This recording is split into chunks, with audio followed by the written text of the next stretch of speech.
Everyone, welcome है आपका फिर से एक नए सेशन में। कल हमने लैंग्वेज क्या है, लैंग्वेज का मीनिंग क्या है, लैंग्वेज के कुछ हमने प्रिंसिपल्स किए थे। आज उसी सेशन में हम आगे चलते हैं। आज हम करेंगे भाषा की प्रकृति, नेचर ऑफ लैंग्वेज की भाषा का नेचर क्या है, प्रकृति क्या है। हमेशा क्वेश्चन आते हैं आपके इनसे भी, ठीक है। तो चलिए, पहला पॉइंट है आपका संप्रेषण का साधन। जो लैंग्वेज है वो एक संप्रेषण का साधन है, क्योंकि कल भी मैंने आपको बताया था कि भाषा क्या है। भाषा मेनली हमारे विचारों का आदान प्रदान है, एक्सचेंजेस है, हमारे आइडियाज़ का। हम अपनी बात को दूसरों तक पहुंचाते हैं, दूसरों तक पहुंचाना ही हमारा कम्युनिकेशन है, हमारा संप्रेषण है, हमारे विचारों का आदान प्रदान है, ठीक है। जब हम भाषा, विचारों और भावनाओं, सूचनाओं का आदान प्रदान करते हैं तो उनका एक मुख्य साधन है भाषा। प्रतीकात्मक व्यवस्था है, जहाँ भाषा ध्वनियों, शब्दों और वाक्यों के एक प्रतीकात्मक प्रणाली, प्रतीक यानी कि चिन्ह, साइन, सिंबल्स जिन्हें हम बोलते हैं, उनका बहुत ज़्यादा इम्पोर्टेंस है। ये और नेचर भी है लैंग्वेज का कि हम मैक्सिमम टाइम लैंग्वेज में हम किन्हीं साइन का और सिंबल का यूज़ करते हैं, या किसी साउंड के जरिए करेंगे, या किसी सेंटेंस के जरिए, या वाक्यों के जरिए, ठीक है। जिसका अर्थ मेनली हमारे जो सोसाइटी है, समाज में जब हम रहते हैं, सामाजिक जो हमारी सहमति है उससे तय होता है। देखिए, जो साइन और सिंबल्स है ना, आज के टाइम में अगर हम बात करें तो आज तो बहुत सारे सिंबल्स हम यूज़ करने शुरू कर दिए हैं हमने। जैसे कि व्हाट्सअप पे आप मैसेज भेजते हो, मैसेज में आपके बहुत सारी इमोजीज आती हैं। कहीं स्माइली वाली इमेजी होगी, कहीं सैड वाली इमेजी होगी, कहीं आपकी नमस्ते वाली इमोजी होती है, कहीं फ्लावर वाली इमोजी है। तो ये इमोजीज क्या है? ये इमोजीज ही आपके साइन और सिंबल्स हैं, आपके प्रतीक हैं। क्योंकि आपने एक स्माइली वाली इमोजी भेज दी तो आप सामने वाला समझ जाएगा कि आप किस वे में स्माइली भेज रहे हो, कि सामने वाला स्माइल कर रहा है। सिर्फ उस साइन से ही पता चल गया कि सामने वाले ने स्माइल पास करी, कि हाँ कुछ खुशी की बात है, ठीक है। इस तरह से कुछ साइन और सिंबल्स हैं जो हम अपनी सहमति से, अपने समाज के आसपास के लोगों से सहमति से हम उन सिंबल्स को यूज़ करना शुरू कर देते हैं। ऐसे बहुत सारे सिंबल्स हैं जो हम यूज़ करते हैं। पहले के टाइम और आज के टाइम में तो बहुत ज़्यादा डिफरेंस है। पहले के टाइम में जैसे कि हम लेटर लिखते थे, लेटर में हम ना हमेशा ही इमोजीज बनाते थे। यही वाली इमोजीज जो आजकल आपके मैसेज में आती हैं, पहले ये इमोजीज हम लेटर में लिखकर दूसरों तक पहुंचाते थे। आजकल आप व्हाट्सअप पे या आपके सोशल मीडिया प्लेटफॉर्म पे कहीं पर भी आप मैसेज करते हो, इमोजीज का यूज़ करते हो। तो यह प्रतीकात्मक व्यवस्था है। भाषा में हमेशा हम ये साइन का और सिंबल्स का भी यूज़ करते हैं। अगला पॉइंट है सृजनात्मकता, क्रिएटिविटी। लैंग्वेज में हमेशा क्रिएटिविटी होती है। क्यों? क्योंकि लैंग्वेज में कभी भी ना जो भी रूल्स हैं, जो नियम हैं, जो शब्द हैं, उनको बनाने की बहुत सारी क्षमता होती है कि हम एक वर्ड से बहुत सारे वर्ड्स बना सकते हैं। कोई लिमिटेशन नहीं है इस चीज़ की कि भाषा सिर्फ एक लिमिट तक ही सीमित है। नहीं, इसके अलावा भी भाषा बहुत ब्रॉड कॉन्सेप्ट है कि भाषा के नियम क्या हैं, शब्द कैसे हैं, कैसे शब्द बनेंगे, व्याकरण कैसे यूज़ करेंगे। नए नए तरीके से हम नई नई चीज़ों को बनाते रहते हैं, लैंग्वेज में क्रिएटिविटी करते रहते हैं। और जिस बच्चे की भाषा की स्किल अच्छे से डेवलप होगी, वो नई नई क्रिएटिविटी करेगा। क्रिएटिविटी किसी भी फील्ड में हो सकती है, या आपके एजुकेशन फील्ड में हो या किसी भी आप फील्ड में हो। अब मान लीजिए आप एजुकेशन फील्ड में हो, जब आप क्वेश्चन लिखने जाते हो पेपर पे, अपने एग्जाम में क्वेश्चंस करते हो, क्वेश्चंस को जब आप अपने तरीके से एक्सप्लेन करते हो ना, वो भी एक तरह की क्रिएटिविटी ही है। क्योंकि उस क्रिएटिविटी में आप नए नए वर्ड्स को ऐड करने की कोशिश करते हो, नए नए वर्ड्स को दूसरों को, अपने एग्जामिनर को बताने की कोशिश करते हो। अब आप एग्जाम में कैसे करते हो, कैसे लिखते हो अपना क्वेश्चन? सबसे पहले आप इंट्रोडक्शन लिखोगे, फिर आप उसके मेन क्वेश्चन है जो आपके उसके पॉइंट पर आओगे, फिर बीच में कुछ आप फ्लो चार्ट्स बनाओगे, ट्रायंगल करके बना दोगे, या किसी कोई डायग्राम बना दोगे बीच बीच में जैसे जैसे आएगा। फिर आप उन डायग्राम को अच्छे से एक्सप्लेन करोगे। तो वो क्या है? वो आपकी क्रिएटिविटी है। कहीं आप वो अंडरलाइन करते हो, हेडिंग्स को ज़्यादा बोल्ड कर देते हो, तो वो आपकी क्रिएटिविटी है। और लैंग्वेज में हमेशा क्रिएटिविटी रहेगी। जब तक क्रिएटिविटी नहीं होगी तब तक हमारी भाषा भी अच्छे से डेवलप नहीं करेगी। तो भाषा भी समय के साथ परिवर्तित होती रहती है, ये भी इसका नेचर है कि टाइम के अकॉर्डिंग ही भाषा भी चेंजेस होते रहेंगे। भाषा में, लैंग्वेज में चेंजेस होते रहेंगे। पहले के टाइम में हमारी लैंग्वेज कैसी थी, एंशिएंट टाइम में हमारी लैंग्वेज कैसी थी, और जैसे जैसे एंशिएंट टाइम से यहाँ तक का हमने सफ़र तय करा, इतने साल लग गए हमारी भाषा को इतने सारे चेंजेस आने में। और कितने सारे चेंजेस आए हैं हमारी भाषा में। हमने बहुत सारी भाषा के शब्दों को, वर्डों को, और नए नए इतने वर्ड्स भी हमने बना लिए अपनी लैंग्वेज में जो आपको डिक्शनरी में कहीं भी नहीं मिलेंगे।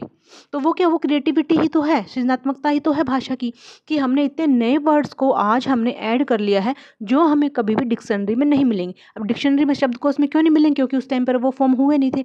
वो चीज़ें अब फॉर्म हुई है। अब ऐसे कौन कौन से वर्ड्स आपको पता ही होगा, ऐसे बहुत सारे वर्ड्स आप लिखना, मुझे कमेंट में बताना कि कौन कौन से वर्ड है। जैसे मैं बता देती हूँ कुछ, तो जैसे कि व्हाट्सअप, कभी आपको इसका कोई मीनिंग नहीं मिलेगा। मिलेगा, फेसबुक है आपका, और ईमेल है आपकी, और आपका इंस्टाग्राम है, ट्विटर है, जितनी भी नई-नई ऐप्स हैं, उनका कभी भी आपको कोई मीनिंग नहीं मिलेगा। क्यों? क्योंकि वो उन वर्ड्स को हमने नए-नए इजाद कर दिया है, नए-नए फ़ॉर्म कर दिया है। जैसे कि शॉर्ट्स होना, रील्स जो आप देखते हो आजकल, ये इनके मीनिंग कभी नहीं मिलेंगे। ये हमें समय की डिमांड के अकॉर्डिंग, जो हमारा आज का मॉडर्न युग है, आधुनिक युग है, उसके अकॉर्डिंग हमने नए-नए वर्ड्स को बना लिया है। तो वही हमारी सृजनात्मकता है, वही हमारी क्रिएटिविटी है। ठीक है? अगला है सामाजिक घटना। सोशल फिनोमिना है हमेशा भाषा, क्योंकि जो हमारी भाषा है वो समाज में डेवलप होती है, समाज में विकसित होती है, और संस्कृति ने हमें विरासत में दी है, और जो आगे आगे चलती रहती है और बहुत सारे चेंजेस उसमें लाती रहती है।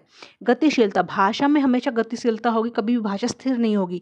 तभी तो परिवर्तन आते हैं, जैसे समय के अनुसार बदलती रहती है।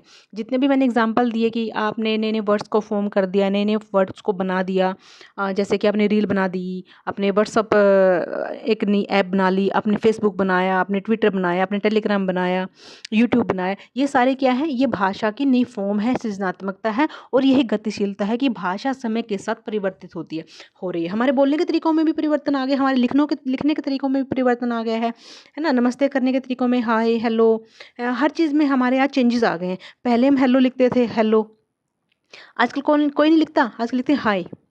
अब जैसे सीटेट मैंने भी लिखा था हाय मैम। तो ये क्या? ये नया फॉर्म है। पहले हम नमस्ते करते थे, नमस्ते, नमस्कार, है ना? धीरे-धीरे प्रणाम, और ये चीज़ें आजकल बच्चे करते भी हैं, लेकिन फिर भी नई-नई चीज़ें हम फॉर्म करें, बुरा नहीं मानना, बट ये एग्ज़ाम्पल है कि हम समय के अनुसार स्थिति बदल रही है। तो आज वो चीज़ें चेंज हो रही हैं। अब टीचर स्टूडेंट्स का बॉन्ड भी, जो भी आपस का एक फ्रेंड वाला, एक आपका मैं बताऊँ तो मोटिवेटर वाला, एजुकेटर वाला, गाइड वाला बन गया है। पहले गुरु गुरु होता था, लेकिन आज गुरु में ही सारी चीज़ें हैं। तभी हमारी एजुकेशन पॉलिसी कहती है कि जो टीचर है एज ए फैसिलिटेटर की भूमिका निभाता है। कभी क्वेश्चन देखा ना, ये भी आता है कि टीचर क्या है? टीचर एक फैसिलिटेटर है, फैसिलिटीज़ प्रोवाइड करवाता है। कैसी फैसिलिटीज़? बहुत सारी फैसिलिटीज़ है। टीचर पढ़ाता भी है, टीचर तो है ही है, गाइड भी है, काउंसलर भी है, मोटिवेटर भी है, और एक फ्रेंड भी है। ठीक है? ये सारी चीज़ें, क्वालिटीज़ एक टीचर में होनी चाहिए। अगला है आपका व्यवस्थिता, कि व्यवस्थित होगी। जब भी हम कोई भाषा की बात करें, तो भाषा हमेशा एक व्यवस्थित होती है। उसमें साउंड्स मिलेंगी, ध्वनियाँ मिलेंगी, शब्द मिलेंगे, वाक्य मिलेंगे, और अर्थ मिलेंगे, और सबका कुछ न कुछ रूल में बंधे हुए होंगे, क्योंकि भाषा हमेशा व्याकरण पर डिपेंड होती है, व्याकरण पर आधारित होती है।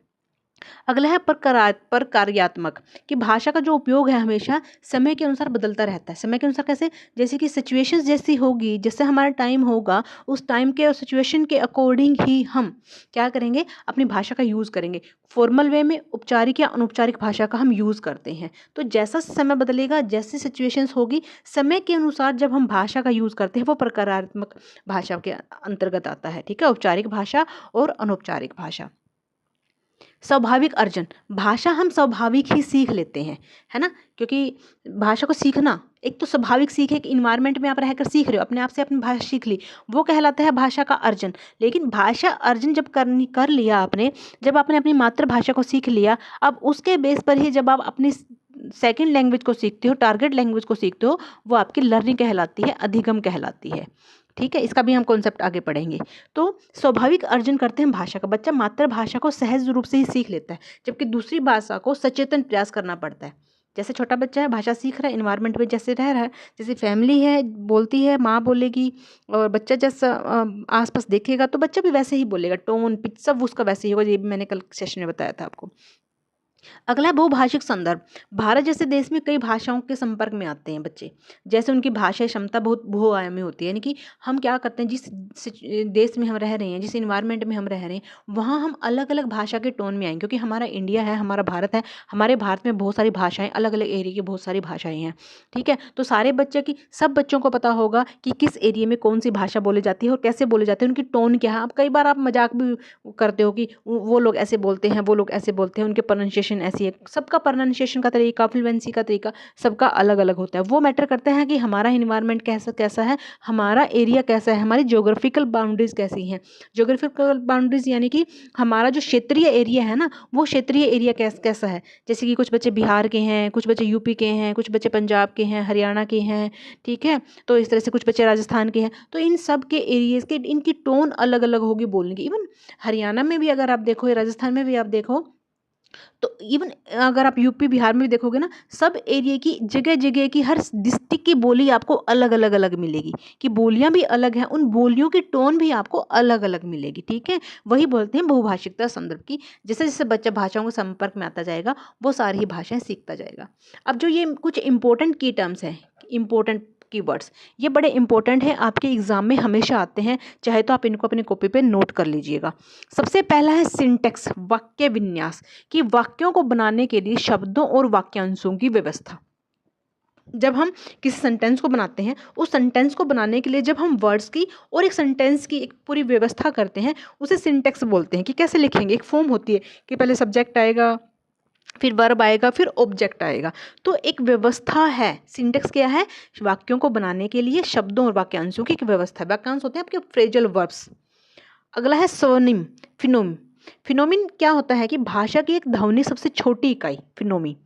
तो इसको बोलते हैं एक शब्द को जो दूसरे से अलग करती है। जो फिनोमी है ये भाषा की सबसे छोटी इकाई बोली जाती है। इसके बाद साउंड्स की जो इकाई है उसके टुकड़े नहीं किए जा सकते। जैसे कि मैंने इसमें एग्जांपल लिखा है फल, फ और ल। अब इसमें साउंड को हम चेक करना है। फल, फ और ल, फ की साउंड अलग आ रही है, ल की साउंड अलग आ रही है। फोनिम है, यहाँ सिर्फ हम साउंड पर बात करते हैं, साउंड की, ध्वनि की बात करते हैं। तो फ की साउंड और लो की साउंड, फै और लै को अलग अलग से हमने डिवाइड कर दिया, तो फै और लै अलग अलग साउंड में आ रहा है। लेकिन यहाँ फै को डिवाइड नहीं करेंगे, हम सिर्फ साउंड को डिवाइड कर रहे हैं। ऐसे तो कहोगे कि फै कैसे बनता है, अदब फ और इसके अंदर ल, ऐसे करके ये फै बनता है पूरा। लेकिन यहाँ हम वर्ड्स को तोड़ नहीं रहे हैं, हम यहाँ साउंड्स की बात कर रहे हैं, ध्वनि की बात कर रहे हैं। तो भाषा की ध्वनि की सबसे छोटी इकाई को स्वनिम बोलते हैं, फिनोमिम बोलते हैं। ठीक है, अगला है लिंग्विस्टिक, व्यवहार मूलक। भाषा विज्ञान की वह शाखा जहाँ भाषा का अध्ययन किया जाता है, यानी कि जहाँ भाषा की रिसर्च की जाती है, भाषा विज्ञान को ही हम लिंग्विस्टिक या व्यवहार मूलक बोलते हैं। फिर आता है आपका मॉर्फिम, रूपम। भाषा की सबसे छोटी अर्थपूर्ण इकाई जिसको आगे तोड़ा नहीं जा सकता, कि अर्थ निकलना चाहिए। जब भी आप किसी वर्ड को तोड़ोगे, तोड़ते टाइम उसको टुकड़े करोगे, तो टुकड़े करते टाइम उसका कोई ना कोई मीनिंग निकलना चाहिए। अगर मीनिंग नहीं निकला तो वो मॉर्फिम नहीं है। मॉर्फिम यानी कि भाषा की सबसे छोटी अर्थपूर्ण इकाई जिसको विभाजित नहीं किया जा सकता। जैसे उदाहरण देखिए, लड़कियाँ, लड़की मूल शब्द है और या इसमें बहुवचन है। तो लड़की ये जो मूल वर्ड है, ये मॉर्फिम, यही मॉर्फिम है। अगर लड़की को आप अलग अलग से तोड़ोगे ना, लड़की, तो इसको हम अलग अलग से नहीं तोड़ पाएंगे, इसको मॉर्फिम नहीं बोलेंगे। मॉर्फिम उसे बोलेंगे कि सबसे छोटी इकाई जिसको तोड़ा ना जा सके आगे, लेकिन मीनिंग निकलना चाहिए, है नी। ठीक है ना, कि भाषा की सबसे छोटी अर्थपूर्ण इकाई जिसको विभाजित नहीं किया जा सकता। जैसे कि पढ़ाई, पढ़ मूल शब्द और इकाई पढ़ते हैं। ठीक है, तो पढ़ना, ये पढ़ना ही हमारा मॉर्फिम है पढ़ाई में।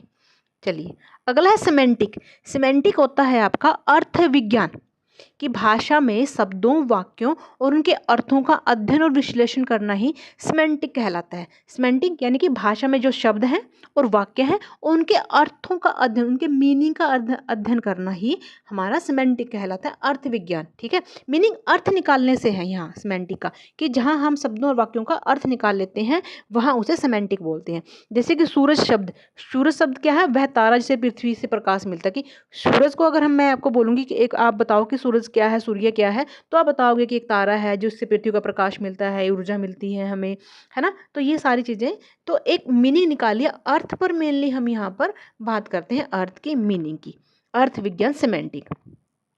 अगला है आपका भाषा अर्जन, कि भाषा अर्जन क्या है, लैंग्वेज एक्विजिशन क्या है। लैंग्वेज एक्विजिशन एक स्वाभाविक और अनौपचारिक प्रक्रिया है। स्वाभाविक कैसे, कि जैसे ही बच्चे इन्वायरमेंट में आया, बच्चे पैदा हुआ, पैदा होते ही वो एक स्वाभाविक तौर पर जिस इन्वायरमेंट में रहेगा, वातावरण सबसे ज़्यादा इम्पेक्ट करता है बच्चे को। जिस वातावरण में बच्चा रहेगा, जिस इन्वायरमेंट में बच्चा रहेगा, बच्चे की लैंग्वेज वैसे ही बनेगी, बच्चे की सोच वैसे ही बनेगी, थिंकिंग वैसे ही बनेगी, बच्चे का व्यवहार, बिहेवियर भी वैसा ही बनेगा। तो इन्वायरमेंट कहीं ना कहीं बहुत ज़्यादा इम्पैक्ट करता है। तो लैंग्वेज बच्चे की वैसी होगी जैसा इन्वायरमेंट होगा। और जो भाषा अर्जन बच्चा करेगा, अपनी फर्स्ट लैंग्वेज को जब बच्चा एक्वायर करेगा, अर्जित करेगा, तो वो अनौपचारिक तरीके से करेगा, यानी कि सहज ही, जैसे इन्वायरमेंट में बोल रहे हैं, बोल बोल जब देखेगा, सुनेगा, तो अपने आप से सहज रूप से वो भाषा सीख जाएगा।